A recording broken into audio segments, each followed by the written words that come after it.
Hello friends, I hope you are doing well. Today we'll talk about how to fix or how to solve the problem of Tapas app very good settings. Here we click on apps, default apps, app settings. On above you will search about Tapas app and you will click.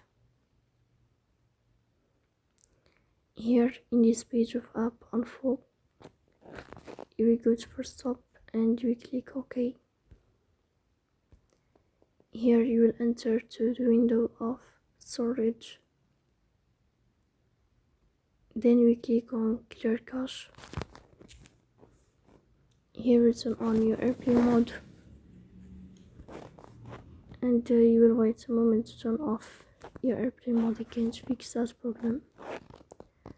So that's all. Don't forget to support us by like and subscribe.